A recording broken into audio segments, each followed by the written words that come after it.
I came from my father came from my grandfather came from great-grandfather, and so on and so on. So it goes back until it all goes back to Adam alayhi salam. So then then Allah created Adam alayhi salam. So if you say, okay, what was before that? You say, well, the jinns were there. What was before that? Allah created the malaika. Before that, then you say, okay, what was before the malaika? Then you say, okay, it's Allah Azza wa Jal. It's Allah Azza wa Jal. There will be a question that the shaitan will put forth. He will say, هَذَا خَلْقُ اللَّهِ فَمَنْ خَلَقَ اللَّهِ. This is the creation of Allah, so who has created Allah? Na'udhu billah. So if you think backwards in time, you think, well, what was there before Allah? But before only comes because you're thinking about time. يا أيها الناس اذكروا نعمة الله عليكم هل من خالق غير الله يرزقكم من السماء والأرض لا إله إلا هو فأنى تؤفكون.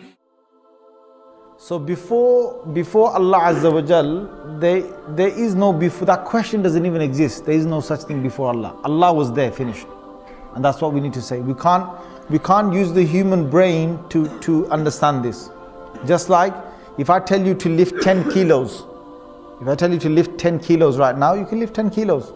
If I tell even a super strong person, you lift with one arm 1,000 kg, can you do it?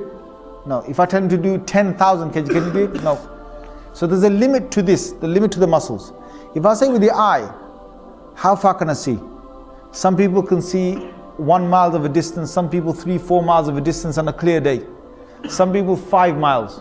But if I tell him to see with this eye, a human eye, without any binoculars, without any telescope, without anything, to look and to see as far as 100 miles or 200 miles, can the human eye do that? No. So the human eye is limited. The human muscles are limited.